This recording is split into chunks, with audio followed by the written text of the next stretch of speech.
இப்போ சட்டசபை நடந்துக்கிட்டு இருக்குது. அதனால் ஸ்டாலின் வெளியில் பேசாததெல்லாம் சட்டசபையில் பொய்யா அவிழ்த்து விடுகிறார். சட்டசபையில் போட்டால் கேஸ் போட முடியாதுன்னு. அதுக்காக ஒரு முதலமைச்சருக்கு ஒரு தகுதி வேணாமா? ஒரு பெரிய மனுஷன் ஒரு ஒரு ஒரு ஒரு இத்தனை வருஷம் அரசியல் இருந்தாலும் ஒரு அப்பட்டமான பொய்யெல்லாம் பேசலாமா? வரிசையாக பொய் சொல்லியிருக்கார். எதிர்கட்சி தலைவர்கள் யாரும் அதுக்கு பதில் சொல்ல மாட்டாங்க. ஏன்னா எடப்பாடி அவர் அந்த பக்கம் அவர் என்ன இருக்கார், எங்கே என்ன பண்ணிக்கிட்டு இருக்காருன்னு யாருக்கும் தெரியல. இந்த பக்கம் அண்ணாமலை ஆஃப் ஆகிட்டார். அதனால் நம்ம தான் ஒரு வார்த்தைக்கு வார்த்தை பதில் சொல்லணும். இல்லைன்னா அந்த கூட்டம் திருட்டு கூட்டம் உண்மையை பொய்யாக்கிவிடும், பொய்யை உண்மையாக்கிவிடும். சட்டசபையில் இன்றைக்கி பேசியிருக்கார். இந்த வீடியோ வைக்கணும். நான் பிறந்தப்போ ஸ்டாலின்னு பேர் சுட்டின தலைவர் கலைஞர், வளர்ந்தப்போ உழைப்புன்னு பேர் சுட்டினார்.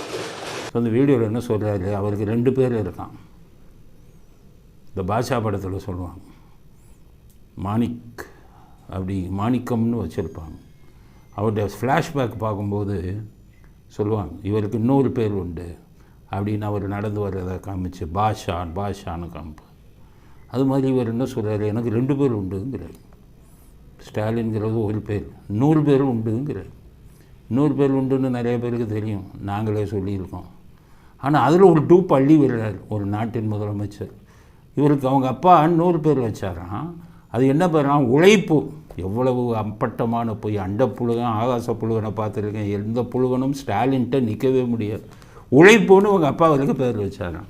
யாருக்கு காதில் பூ சுற்றுறீங்க? உங்களுக்கு 2 பேர் இருந்தது உண்மை தான் தெரியும். 2வது பேர் என்ன பேர்? உங்கள் அப்பா நீங்கள் வருங்காலத்தில் ஒரு சர்வாதிகாரி ஆவீங்கன்னு முதலே கணிச்சிட்டார். கணிச்சிட்டு தான் ஒரு ரஷ்யா நாட்டின் சர்வாதிகாரி பேரை வச்சார் உங்களுக்கு, கரெக்டாக. ஆனால் அப்புறம் அவருக்கே உறுத்துச்சு, சரி நம்ம இன்னொரு பேர் வைப்போமே. அப்போ உங்களுக்கு உங்கள் அப்பா வைத்த 2வது பெயர் சாமிதுரை. நல்ல பேர், உங்களுக்கு பொருத்தமாக இருந்திருக்கும், சாமிதுரை. ஏன் சாமிதுரைன்னு வச்சாருன்னா, ராமசாமி ராமசாமியில் இருக்கிற சாமியை எடுத்து முதல்லையும், 2வது அண்ணாதுரையில் இருக்கிற துரையை எடுத்து பின்னாடியும் சேர்த்து சாமிதுரைன்னு பேர் வச்சார். சாமிதுரை தான் இவருடைய பேர்.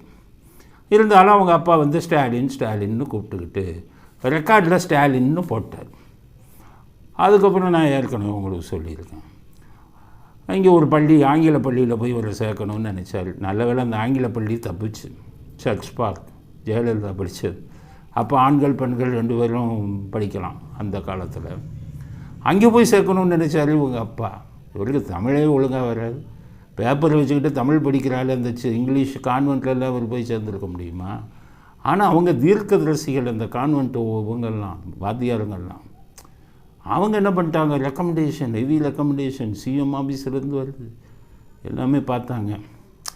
பார்த்துட்டு அவன் பேர் என்ன பண்ணாங்க, ஸ்டாலின்னார். உனக்கு சீட்டு இல்லைன்னு அனுப்பிட்டான். இதை நான் சொல்லலை, அவரே அவருடைய சுயசரிதைகளை எழுதியிருக்கார். உங்களில் ஒருவன் ஏதோ சுயசரிதை அதில் எழுதியிருக்கார். என் பேரை கேட்ட உடனே கொடுக்குறாரு. அந்த இவங்க பாருங்கள், வருங்காலத்தில் ரஷ்யன் சர்வாதிகாரி ஸ்டாலின் நம்ம இந்தியாவுக்கு தேச துரோகி. அவன் தான் வந்து நேதாஜியை வந்து சாகடித்தவன். ரஷ்யா ஜெயிலில் ஆதாரங்கள்லாம் இருக்குது. அவன் இந்த ஸ்டாலின்கிற பேரை கேட்ட உடனே சர்ச் பார்க்கில் இருக்கிற அந்த டீச்சர்ஸுகளுக்கு உணர்வு பாருங்கள், இந்த சீட்டை கொடுக்கக்கூடாதுன்ட்டாங்க.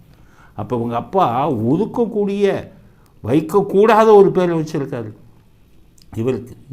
ஆனால் இவர் என்ன சொல்கிறாரு, சாமிதுரைங்கிற பேரை மதிச்சுட்டு எனக்கு எங்கள் அப்பா உழைப்புன்னு பேர் வச்சாருன்னு காதல் புதுசுத்துறாரு. ஒரு முதலமைச்சர் இப்படி போய் பேசலாமா? அப்படி தான் அவர் பேர் வந்தது. அந்த பேரையும் அவங்க அப்பா எங்கும் தமிழ் எதிலும் தமிழ்னு பேசுகிறவர் ஸ்டாலின் அப்படிங்கிறத முதல் எழுத்தை வடமொழி சொல்ல வச்சு இசன்னா போட்டார். ஏற்கனவே சொல்லியிருக்கோம். அதுக்கப்புறம் தான் எல்லாம் எழுதினவங்க இவரே சொல்கிறாங்க வடமொழி சொல் எழுதக்கூடாதுன்னு இவங்க கட்சியே சொல்லுது. அதனால் எல்லாருமே இசன்னாவை தூக்கிட்டு சுடாலின்னு போட்டாங்க. நம்ம பசங்க ரொம்ப திறமையானவங்க இல்லை, அதனால் சுடலைன்னு ஆக்கிட்டாங்க. இது ஏற்கனவே சொல்லியிருக்கேன். இப்போ ஏன் திருப்பி சொல்கிறேன்னா, பேரை பற்றி அவர் பேசியிருக்கார். உழைப்புன்னு பேர் வச்சாங்கன்னு பேசியிருக்கார். அதனால் இது சொல்வது கடமை. திருப்பி சொல்வதாக இருந்தாலும் தமிழ்நாட்டு மக்கள் புரிஞ்சுக்காங்க. ஸ்டாலின் காதல் பூ சுற்றாதீங்க, உங்களுக்கு ஒன்றும் உழைப்புன்னு பேர் வைக்க மாட்டாங்க. பேர் வச்சாலும் பொருத்தமாக இருக்குது. அவர் சொல்கிறார், எங்கள் அப்பா உழைப்பாளியாம். அவங்க அப்பா ஓய்வுக்கே ஓய்வு கொடுத்தாராம். 2001 2017 சாகிற வரை சக்கரை நாற்காலியிலேருந்து ஃபுல் ஓய்வில் இருந்தவர் உங்கள் அப்பா. கதையெல்லாம் நிறைய தெரியும். செக்ரட்டேரியட்டுக்கு போயிட்டு புது தலைமைச் செயலகத்தில் வந்து மீனுக்கு இறை போட்டுட்டு வீட்டுக்கு போனவர் உங்கள் அப்பா. இவர் என்ன சொல்கிறாரு, எங்கள் அப்பா உழைப்புக்கு ஓய்வுக்கும் ஓய்வு கொடுத்தவர் அப்படிங்கிறாரு. நீங்கள் என்ன பெரிய உழைப்பாளியா? எத்தனை முதலமைச்சர் அலுவலகத்தில் நீங்கள் கையெழுத்து போடாமல் எத்தனை கோப்புகள் பெண்டிங் இருக்குன்னு கணக்கு கொடுங்க. எப்பப்போ செக்ரட்டேரியட் போகிறீங்க, எவ்வளோ நேரம் அங்கே இருக்குங்கன்னு சொல்லுங்கள். காலையில் 2 மணி நேரம் மேக்கப்பு, காலையில் 2 மணி நேரம் வாக்கிங், இப்படி ஓடிக்கிட்டு இருக்கும் உங்கள் கதை. கேட்டால் எனக்கு உழைப்புன்னு பேர் வச்சாருன்னு ஊரை மாற்றுகிறார் ஸ்டாலின். ஸோ சட்டசபையில் அவர் பேசின கருத்துக்கு இது ஒரு பதில். அடுத்து கவர்னரை அப்படியே அட்டாக் பண்ணுறார். சட்டசபையில் விதிமீறல் செய்வது தான் ஆளுநருக்கு வேலையாம். அவர் சொல்கிறார், ஆளுநர் விதிமீறல் செய்யலாரா? என்ன?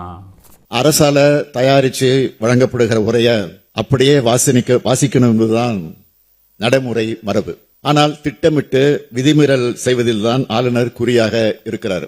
ஆளுநர் வந்தால் ஜனகணமனதி போட்டு அதுக்கப்புறம் தான் இதை நடத்தணும்னு இருக்குது. அந்த விதியை மீறி நான் பண்ண மாட்டேன்ட்டு ஜனகணமனதி போடாமல் இந்த கோமாளி அப்பாவும் இவரும் சேர்ந்துக்கிட்டு விதிமீறல் பண்ணிவிட்டு ஆளுநர் விதிமீறல் பண்ணிட்டேன்னா அவர் மேலே தூக்கி பழியை போடுகிறார்.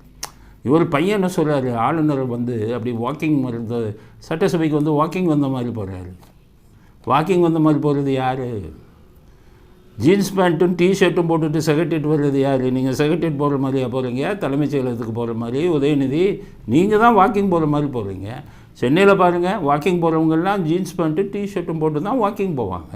நீங்கள் தலைமைச் செயலகத்துக்கே வாக்கிங் போகிற மாதிரி ஜீன்ஸ் பேண்ட்டு டிஷர்ட்டையும் போட்டுட்டு ஆளுநர் பேண்ட் கோட் போட்டு டை கட்டிட்டு வர்றார். அவரை வாக்கிங் போகிற மாதிரி வர்றார். அவர் தான் சட்டசபைக்கு வர்ற மாதிரி வர்றார். இது காலிப்பயலுக கூட்டம் எல்லாமே போடுற சட்டையிலேருந்து இதிலேருந்து எல்லாமே காலிப்பயலுக மாதிரி வராங்க. யாரும் ஒரு எம்எல்ஏ மாதிரியாக வராங்க? யார் மூஞ்சியை பார்த்தாவது ஒழுங்காக ஒரு எம்எல்ஏ மாதிரியோ ஒரு மந்திரி மாதிரியோ தெரியுதா? எல்லாம் காலி கூட்டம் மாதிரி.